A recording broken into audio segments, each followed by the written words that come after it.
You joked last week that ninth episode was sort of our 14th pilot.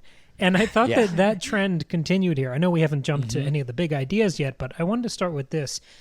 All of these other episodes, because it has really been the other 9 of the season, they've all sort of been new pilots, new reintroductions, new promises. And this one really felt like a specific kind of bookmark of the season, like an echo pilot back to the original. And I tried to sketch out that point a little more. Rhaenyra has such an evolution in these, 50 minutes that we get. Rhaenyra becomes her mother. She becomes Aemma. We see this brutal miscarriage. I mean, to the point that she's wearing the same hairstyle and outfit, basically. Yep. She has that doomed goodbye chat with her kids when she tries to basically pass on the crown and give them that last sort of tortured bit of advice. And arguably, in the same way Aemma dies in the original pilot, I think part of that warm, peaceful part of Rhaenyra that we fell in love with in the original pilot, that dies with Luke. Yes. Because that character who turns back to us at the end that's not the person we've spent this season with. That look is what's going to launch season 2. Yeah. Exactly. And I love the juxtaposition of Rhaenyra becoming Aemma and becoming Viserys, because we get to see her bury a child here. We see her harden, but firmly advocating peace in every situation above her own pride. Yes, and referring to her father, because she said, my father said I have a duty to protect the realm and do what's right and keep the peace. And so she's like actively aware of the fact that she's emulating Viserys. We see her reciting and passing on prophecy. She tells the Song of Ice and Fire story basically to Daemon, the same way Viserys passed it to her. We see Rhaenyra being crowned despite a rival claim from someone of the opposite gender, like we saw Viserys with Rhaenys and literally in the with pilot. his crown. And we see Corlys Velaryon come through as a clutch ally and important part of her small council. Yeah. But like by playing those similarities together and jumping so fluidly between them, it's such a great level up of her character into her own thing. She's becoming both of her parents, which feels like an evolution. It doesn't feel like, she's just the new Viserys. It's not repetition. Right. It's this generational graduation that I thought was so promising for a story. Right. Yeah, and go ahead, Maggie. Thank you. Sorry. And she becomes Viserys, but then that part of her sort of dies, or she moves past it when Luke dies. And so she's no longer this peaceful, let's keep everything good. She's not the king, the Viserys the peaceful. She is now, I'm gonna fuck you up because you killed my kid. And so she has moved past that as well. So she's becoming this new version past just her parents. Yeah. And I think new is exactly the key word there, because the parallels that are being drawn, her becoming her parents, right, going through the same trials and tribulations that her mother and father both did, that is certainly there. But not only is she doing that, she is surpassing that. She is succeeding where they failed. Aemma, and this is just to sort of draw out the analogy of women and mothers going to war, that being their battlefield, right? Yeah. She doesn't survive the battle. Yes. Exactly.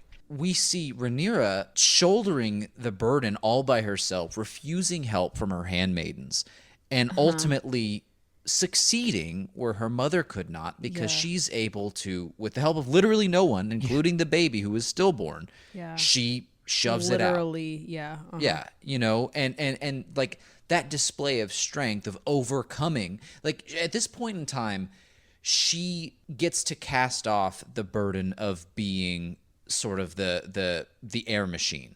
She has done that. At this point, she has 5 living kids, for now, at this point in the episode. And she's sort of done that duty. She has accomplished and conquered being a quote-unquote woman in this world. She has beaten that. Now she gets to focus on her role as queen, as the sovereign. And we see her succeeding where Viserys would fail as well, because she's holding her own with her council. She walks in there, wringing her hands the first time after she's been crowned, doesn't really know what to say, but immediately takes to the role. Right? She discusses where they're at with Daemon, despite Daemon's sort of being a war hawk and thirsting for war. Each time he sort of rises up to oppose her way of thinking, she stands firm and doesn't allow herself to be swayed.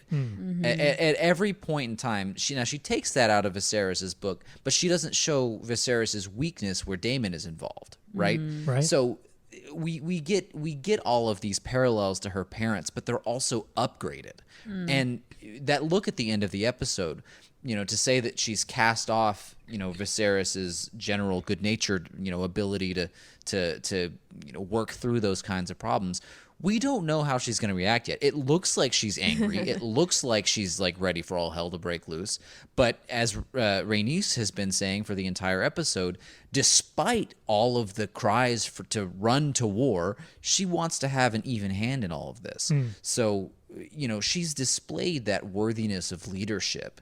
And I'm curious to see where that goes from here, because how do you balance that in the face of what is absolutely a call to arms from the other side after this inciting incident? Right. Right. I mean, almost 2 inciting incidents between that and the crowning. Yeah.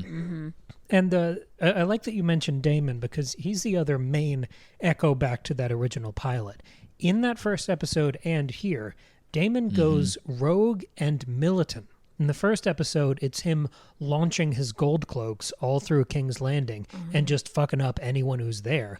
And here, he is the voice agitating for war with all of the generals. He's the one who draws his sword on Otto on the bridge. Oh, yeah. And in both episodes, that insubordination, because it's contrary to what the sovereign wishes, it gets him sent to the principal's office.